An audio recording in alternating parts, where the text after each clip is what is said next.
कोई और है जो भगवान राम की उंगली पकड़ के चला रहा है। अरे आप कौन है साहब? इतना बड़ा कद हो गया आपका कि आप भगवान से ऊपर हैं, आप शंकराचार्य से ऊपर हैं, आप हिंदू धर्म से ऊपर हैं। आपने पूरे के पूरे अपने कैबिनेट में आप अकेले दिखेंगे। किस श्रेणी का व्यक्ति मंदिर में जाएगा ये कौन तय करेगा? राजनीतिक दल तय करेगा? ये कभी सुना है आपने कि एक राजनीतिक दल तय करेगा कि मैं अपने भगवान से मिलने कब जाऊं? पिछले 48 घंटों में जो आपने देखा, हम सब देख रहे हैं, मीडिया, सोशल मीडिया, तो लगा कि आपसे आज कुछ चर्चा करें और कुछ बुनियादी सवाल उठाएं। पहला सवाल यह है कि क्या भगवान के मंदिर में निमंत्रण से जाया जाता है? इंतजार की जाती है, साहब निमंत्रण दीजिए हम आएंगे। यह ऐसा सवाल है, और वो मंदिर हो, मस्जिद हो, गुरुद्वारा हो, गिरजाघर हो, क्या हम निमंत्रण की इंतजार करेंगे और निमंत्रण नहीं आए तो नहीं जाएंगे? और किस तारीख को किस श्रेणी का व्यक्ति मंदिर में जाएगा ये कौन तय करेगा? राजनीतिक दल तय करेगा? ये कभी सुना है आपने कि एक राजनीतिक दल तय करेगा कि मैं अपने भगवान से मिलने कब जाऊं, और मैं जाऊं या ना जाऊं, सुप्रिया जी जाएं या ना जाएं? मंदिर में न किसी को बुलाया जाता है, कम से कम इंसान द्वारा तो नहीं बुलाया जाता, और न किसी को रोका जाता है। न इंसान किसी को मंदिर में बुला सकता है, न इंसान किसी को मंदिर जाने से रोक सकता है। लेकिन एक उल्टी गंगा बहाई जा रही है। मुझे यह बताइए, किसी मंदिर का प्राण प्रतिष्ठापन जब किया जाता है तो उसकी एक तौर तरीका होता है, विधि विधान होता है, धर्मशास्त्र होते हैं। क्या यह कार्यक्रम धार्मिक है? अगर यह कार्यक्रम धार्मिक है तो क्या विधि विधान से हो रहा है, धर्मशास्त्र से कुछ किया जा रहा है? अगर यह कार्यक्रम धार्मिक है तो शंकराचार्य, चारों पीठों के हमारे शंकराचार्य, क्या उनकी सलाह से, उनकी देखरेख से इस कार्यक्रम का स्वरूप तय किया जा रहा है? चारों शंकराचार्य, चारों पीठ स्पष्ट रूप से कह चुके हैं कि एक अधूरे मंदिर की प्राण प्रतिष्ठापन नहीं की जा सकती। अगर यह कार्यक्रम धार्मिक नहीं है तो यह कार्यक्रम राजनैतिक है।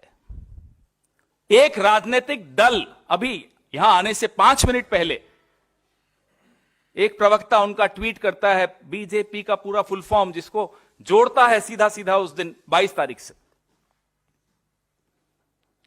एक राजनीतिक कार्यक्रम में मेरे और मेरे भगवान के बीच में एक राजनीतिक दल के कार्यकर्ता बिचौलिए बनकर बैठ जाएं, मैं यह बर्दाश्त क्यों करूंगा?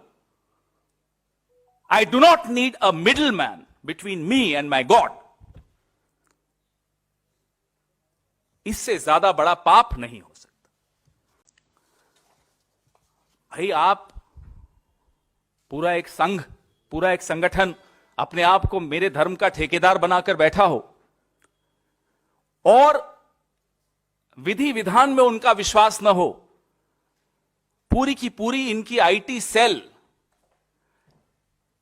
चारों पीठों के शंकराचार्यों के खिलाफ एक मुहिम छेड़कर बैठी है।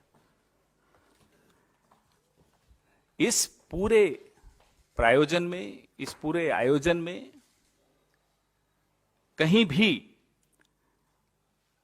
धर्म, नीति या आस्था नहीं दिखाई देती, सिर्फ और सिर्फ राजनीति दिखाई दे रही। यह मैं आपको बता दूं कि मंदिर में प्राण प्रतिष्ठा के लिए 22 जनवरी की तारीख का चुनाव, मैं ये जानना भी चाहते हैं, हम लोग सब जानना चाहते हैं, भारतीय जनता पार्टी ने कौन से पंचांग को देखकर किया?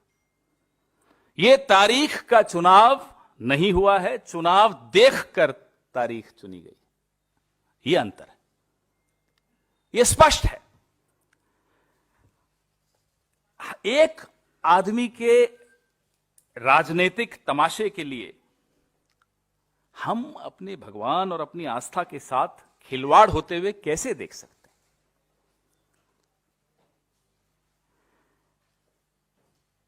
मंदिर में निर्माण का काम विधिवत पूरा हो, करोड़ों भक्तों की जिसमें आस्था और विश्वास जुड़ा हुआ हो, उसमें कोई सरकारी दखलंदाजी, कोई राजनीतिक दखलंदाजी मुझे नहीं लगता कि कोई भी भक्त बर्दाश्त करेगा। हम जानना चाहते हैं कि मंदिर में कौन आए कौन ना आए, ये बताने वाले आप कौन हैं? प्रभु राम जब अयोध्या लौटे तो आम प्रजा उनके स्वागत के लिए उमड़ पड़ी थी। प्राण प्रतिष्ठा में वीवीआईपी की एंट्री लगाने वाले आप कौन हैं कि ये आएगा वो नहीं आएगा?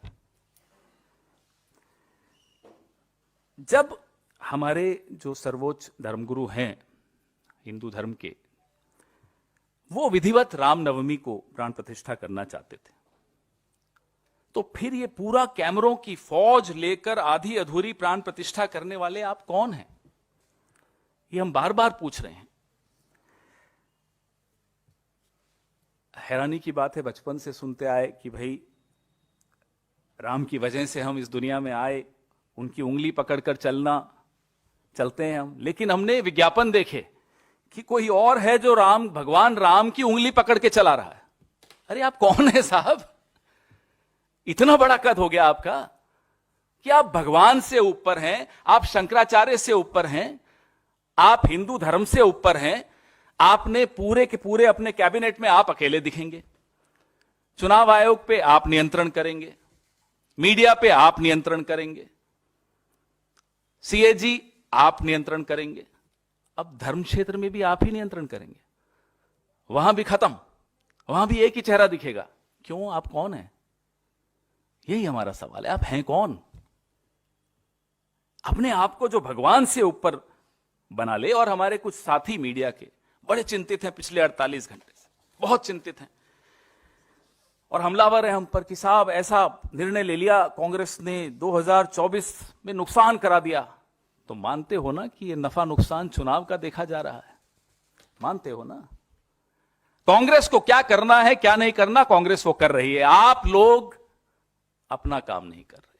आप लोग जो हमारे धर्मगुरु हैं उनको अपना काम नहीं करने दे रहे।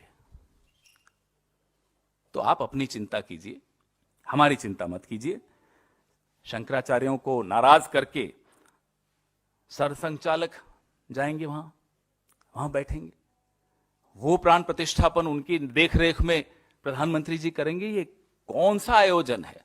इसलिए मैं फिर से दोहराता हूं, यह कतई धार्मिक आयोजन नहीं है, यह पूर्ण रूपेण राजनैतिक आयोजन है।